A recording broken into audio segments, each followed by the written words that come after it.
देगा, लेकिन वो धन काम आएगा नहीं, न उसके काम आएगा, न परिवार के काम आएगा, न तुम लोगों के काम आएगा। सब यही पड़ा रह जाएगा। लेकिन जिस माँ बाप का बेटा संत बन गया, वो आप लोगों के लिए इतना धन कमा करके रख जाएगा कि आपकी 7 पीढ़ियों तक काम आएगा, 7 पीढ़ियों तक काम आएगा। प्यारे,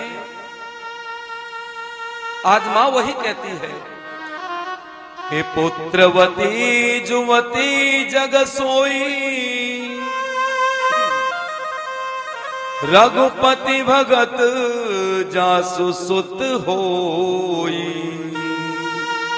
बेटा, मैं तभी पुत्रवती कहलाने के लायक होंगी जब तू परमात्मा को प्राप्त करके लौटेगा।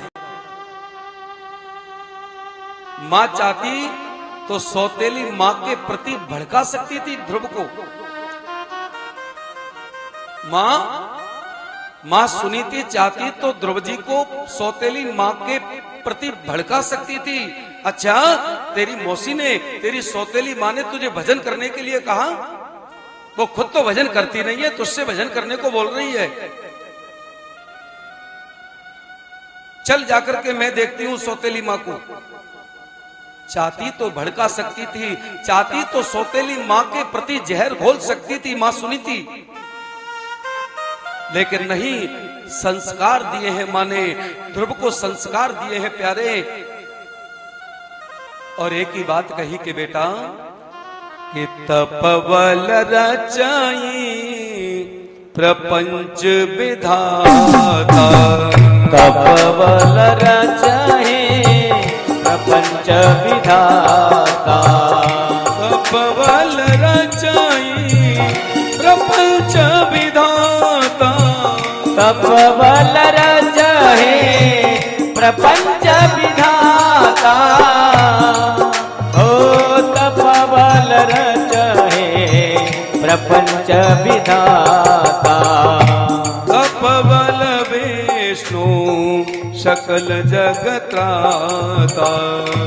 हाँ, तपवल विष्णु सकल जगत्राता, तपवल शंभु करई संहारा, ओ तपवल शंभु करे संगारा, तपवल से सदरई मई भारा, तपवल से सदरे मई भारा, तपवल से सदरई मई भारा, तपवल से सदरे मई भारा, तपवल शंभु करई संहारा, तपवल शंभु करे संगारा, तपवल शेष हरे मही भारा, तपवल शेष हरे मही भारा।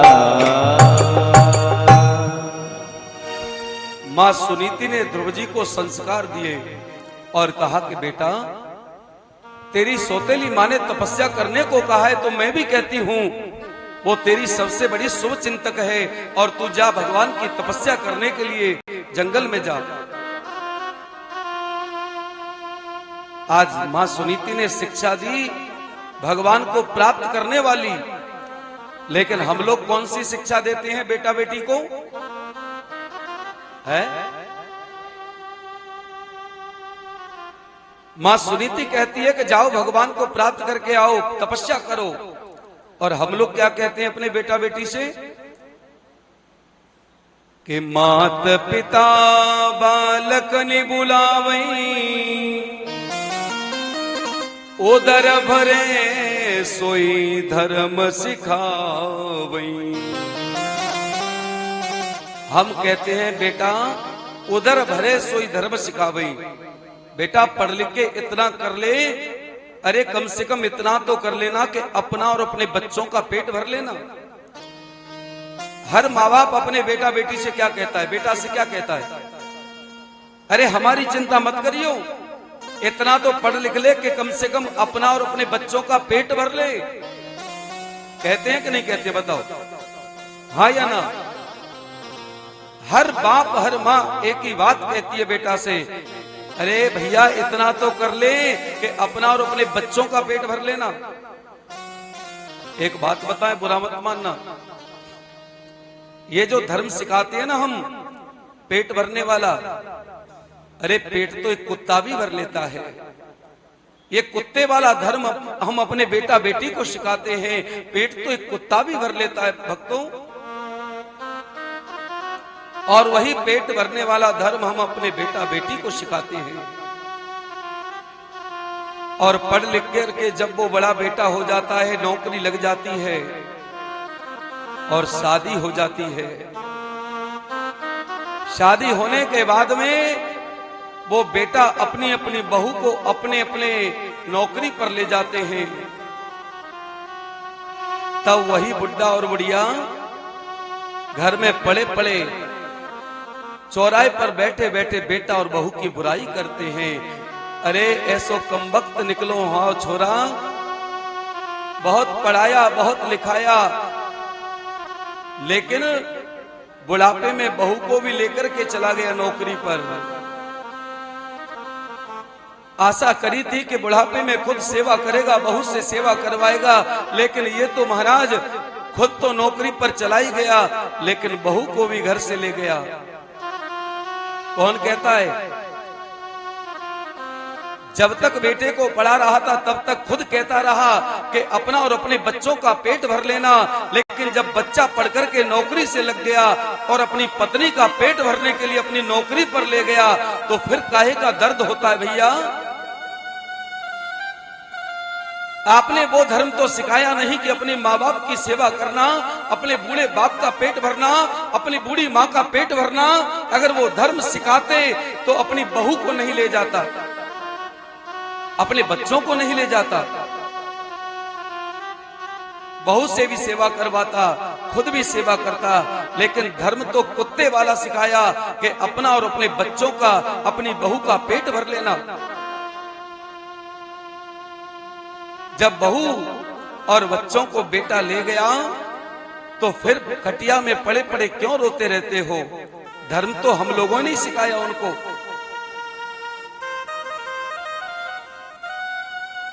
इसीलिए मैं कहता हूं कि शिक्षा दिलवाइए, मैं मना नहीं करता, क्योंकि शिक्षा बहुत जरूरी है। जीवन में शिक्षा नहीं तो वो इंसान बेकार है। धनादि भूमो पशवस्य गोष्ठे, साहित्य संगीत कला विहीन, साक्षात पशु पुक्ष विषाणहीनम, तृणम न खादा न जीवमाना, तदभाग देहम परमम पशुनाम। शिक्षा जरूरी है जीवन के लिए, मैं मना नहीं करता, क्योंकि बिना शिक्षा के जीव पशु के समान होता है। लेकिन प्यारे, शिक्षा के साथ साथ संस्कारों की बड़ी आवश्यकता होती है। शिक्षा के साथ साथ अगर संस्कार नहीं दिए बालकों को तो परिवार की, घर की नस्लें खराब हो जाएंगी। कहते हैं कि जहां बारिश नहीं होती, जहां बारिश नहीं होती वहां की फसलें नष्ट हो जाती हैं, और जहां संस्कार नहीं होते वहां की नस्लें नष्ट हो जाती हैं। इसलिए मैं कहूंगा शिक्षा के साथ साथ संस्कारों की आवश्यकता है। प्यारे, संस्कार जीवन में बालकों के जरूर डालना। कई घरों में हम जाते हैं, बूढ़े माँ बाप पैर छूते हैं, व्यास जी आए हैं, गुरुजी आए हैं, और जब बेटा से कहते हैं कि बेटा चरण छुओ, गुरुजी आए हैं, बेटा सिर खुजा करके बाहर भाग जाता है, सिर को खुजलाता हुआ बाहर भाग जाता है। ऐसा क्यों? क्योंकि हमारे संस्कारों में कमी रही। हमने शिक्षा तो दिलवाई बेटा बेटी को, लेकिन संस्कार नहीं दिए। अगर अच्छे संस्कार दिए होते तो हमारी बेटी गलत रास्ते पर नहीं जाती। अच्छे संस्कार दिए होते तो हमारा बेटा जीवन में गलत रास्ता नहीं पकड़ता। इसलिए मैं कहता हूं कि मात्र केवल शिक्षा से काम चलने वाला नहीं है, जीवन में संस्कार जरूर देना। और वो संस्कार तब आएंगे जब घर में साधु संत और गुरुजनों का आगमन होगा, घर में सत्संग, कथा, दान, पुण्य अगर होते होंगे तो ही संस्कार आएंगे बालकों में। भक्तों, एक पिता के दो बेटे, एक रहता है हरिद्वार और एक रहता है मुंबई। उस बाप ने भी बच्चों को वही धर्म सिखाया कि इतना पढ़ लिख के तैयार हो जाओ कि अपना और अपने बच्चों का पेट भर लेना। दोनों बच्चों की शादी हो गई, बालक हो गए एक आध, अपने बालकों को, अपनी पत्नियों को लेकर के अपनी अपनी नौकरी पर चले गए। हरिद्वार वाला हरिद्वार ले गया और मुंबई वाला मुंबई ले गया। अब घर में बूढ़ा बाप और बूढ़ी मां अकेली रह गई। भक्तों, बूढ़ी मां का मन नहीं लगता है घर में, याद करती रहती है नाती पोतों की, बालकों की। एक दिन पिता पर नहीं रहा गया और पिता ने मुंबई वाले बेटे के लिए फोन लगा दिया। बोले, बेटा तेरी मां को बहुत याद आती है, तेरी और नातियों की बहुत याद आती है। तू कहे तो मैं तेरी मां को तेरे पास ले आऊं 2-4 दिन के लिए। मुंबई वाला बेटा कहने लगा, बोले पिताजी इसमें पूछने की क्या जरूरत है, आप मां को ले आइए, अगर मां का मन करता है तो ले आइए, कोई आपत्ति नहीं। पर ऐसा करना पिताजी, जब आप गांव से आओ ना तो बढ़िया 5 किलो भैंस का घी लेते आना। और मैंने सुना है कि अब की चना बहुत हुए हैं गांव में। पिताजी अगर हो सके तो 10-5 किलो चने भी डाल लाना। और एक बात और सुनो पिताजी, माँ अचार बहुत अच्छा डालती है, माँ से कहना एक 5 किलो अचार डालती लाए। मुंबई वाला बेटा कह रहा है। पिता ने कहा ठीक है बेटा, फोन काट दिया। अब हरिद्वार वाले बेटे के लिए फोन लगाया। बोले बेटा तेरी बूढ़ी माँ तेरी बहुत याद करती है, जब से तुम गए हो तुम्हारी याद में रोती रहती है, रोटी तक नहीं खाती है। अगर तू कहे तो 2-4 दिन के लिए घुमाने ले आऊं। हरिद्वार वाला बेटा कहने लगा, पिताजी इसमें पूछने की क्या जरूरत है, अरे माँ का घर में मन नहीं लगता है तो आप ऐसा करो माँ को लेके चले आओ और मैं कल का ही रिजर्वेशन करा देता हूं तत्काल, कल ही आप ले आओ माँ को।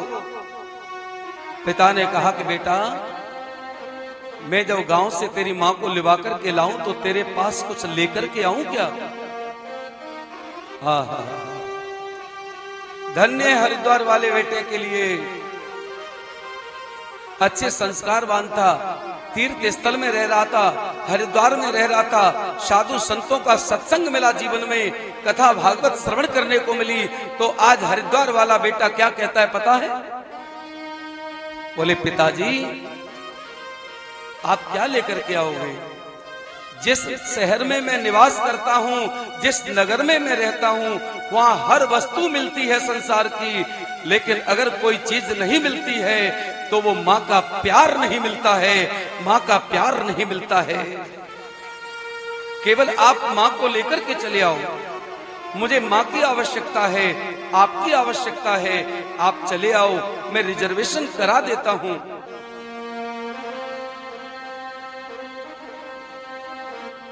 एक वो बेटा है जो बाप से चाहता है, एक वो बेटा है जो बाप को चाहता है। ध्यान देना, एक बूढ़े बाप से चाहता है, एक बूढ़े बाप को चाहता है। अब बताइए वो माँ बाप कौन से बेटे से प्रेम करेंगे? बाप से चाहने वाले से या बाप को चाहने वाले को? आहा, जो बाप को चाहता है, बूढ़े बाप को चाहता है, वो उसी से प्रेम करेंगे। इसी प्रकार से हमारा ठाकुर, हमारा परमात्मा हमारा बाप है। कर्तुम अकर्तुम अन्यथा कर्तुम समर्थ इति ईश्वरः। जो करने योग्य कार्य को कर रहा है और न करने योग्य कार्य को कर रहा है, उसी का नाम ईश्वर है, उसी का नाम परमात्मा है, उसी का नाम परमपिता परमात्मा है। तो हमारा परमपिता परमात्मा किससे प्रेम करेगा?